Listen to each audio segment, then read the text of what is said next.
सारी मनुष्य ऐसी मोह माया में फंसा हुआ है, ना ये सत्य बोलता है, ना ये तप करता है, ना आचार से रहता है, ना किसी पर दया करता है।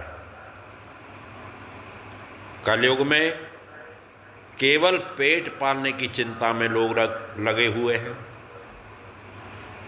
सब मनुष्य दुखी हैं, सब झूठ बोलते हैं, अभागी हैं, पाखंडी हैं और माता पिता की सेवा नहीं करते हैं। अपनी स्त्री के वश में रहते हैं, ससुराल वालों की आज्ञा में रहकर लालच में अपनी बेटी दूसरे कुलों में ब्याह देते हैं। जहां देखो वहां मलेच्छों की बढ़ती होती जा रही है। ब्राह्मण क्षत्रिय अपने कर्म से नहीं रह रहे हैं, एक दूसरे से बैर भाव रखते हैं। चारों तरफ फिरता हुआ, जब मैं ये कुछ देखता हुआ चारों तरफ फिरता हुआ मथुरा में आकर पहुंचा, यमुना के किनारे, तो मैंने यहाँ एक बड़े आश्चर्य की बात देखी कि एक स्त्री जवान बैठी है, सज धज कर बैठी है, बड़ी सुंदर स्त्री है, और उसके पास दो मनुष्य बूढ़े लेटे हुए हैं।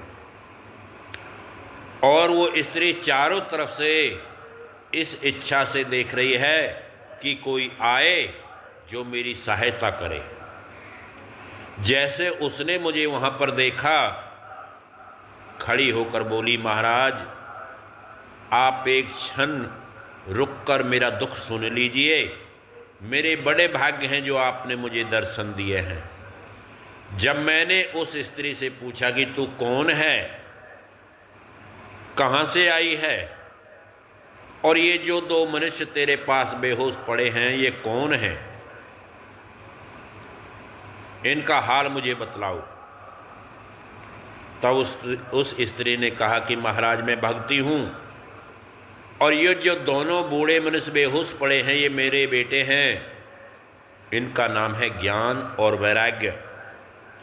और ये जो 4-5 स्त्रियां मेरे पास खड़ी हैं, ये गंगा जमुना आदि स्त्रियां रूप धारण करके 7 नदियां मेरे पास खड़ी हैं। कहती कि मैंने द्रविड़ देश में जन्म लिया, कर्नाटक देश में जाकर श्यानी हुई, और थोड़े दिन दक्षिण में रहकर जब मैं वृंदावन में आई तो मैं जवान हो गई और मेरे दोनों बेटे बूढ़े हो गए। क्यों बूढ़े हुए? कि कलयुग के लोग बड़े पापी हैं, ज्ञानी वैरागी नहीं है। भक्ति तो सब कोई करता है लेकिन ज्ञान वैरागी किसी को नहीं है। इस करके भक्ति करने के कारण मैं जवान हो गई, और ज्ञानी वैरागी मनुष्य ना होने के कारण मेरे दोनों बेटे बूढ़े हो गए। सो महाराज मुझे इस बात का बड़ा दुख है कि संसारी लोग क्या कहेंगे कि माँ जवान है और बेटे बूढ़े हैं। इस करके मुझे कोई ऐसा उपाय बतलाइए जिससे मेरे बेटों को होश आ जाए और ये जवान हो जाएं। मुझे बड़ी शर्मिंदगी होती है। तो नारद जी कहते हैं, मैंने अपनी बुद्धि से विचार कर कहा कि ये घोर कलयुग है। इस कलयुग के आने से तेरी व ज्ञान और वैरागी कोई मर्यादा नहीं रही। केवल वृंदावन आने से तू जवान हो गई, पर तेरे बेटों को कलयुग में कोई नहीं जानता। इस करके वो ज्यों के त्यों निर्बल और बूढ़े हो गए हैं। ये बात सुनकर भक्ति ने कहा, अगर कलयुग ऐसा दुष्ट है तो राजा परीक्षित ने इसे रहने के वास्ते इसके ऊपर दया करके उसके प्राण क्यों छोड़े? जिस पर दया करने से सब लोगों का कर्म धर्म जाता रहा, ऐसे कलयुग को मार क्यों ही डाला? नारद जी कहते हैं, तब मैंने उसको उत्तर दिया कि परीक्षित ने कलयुग में बड़ा गुण देखकर उसे नहीं मारा, कि दूसरे युगों में लोग हजारों वर्ष तपस्या करते थे, दान धर्म करते थे, परमेश्वर के ध्यान में लीन रहते थे, फिर भी परमेश्वर का दर्शन नहीं मिलता था। लेकिन कलयुग में केवल भजन व कीर्तन करने से ही भगवान प्रसन्न हो जाते हैं, दर्शन दे देते हैं। पर कलयुग वासियों से सहज बात भी नहीं बनती। ये भजन कीर्तन भी परमात्मा के नाम का नहीं होता। इसलिए कलयुग ने सब आदमियों का धर्म व कर्म खो दिया है।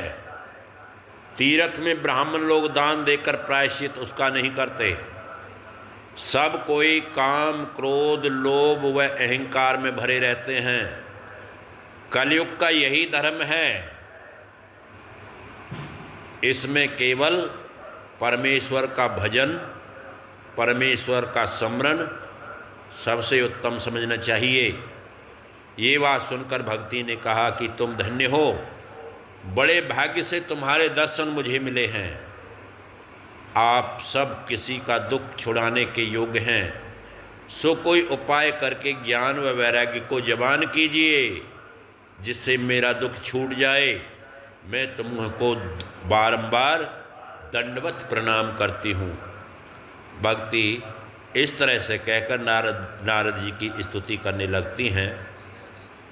बोलिए श्री वृंदावन बिहारी लाल की जय।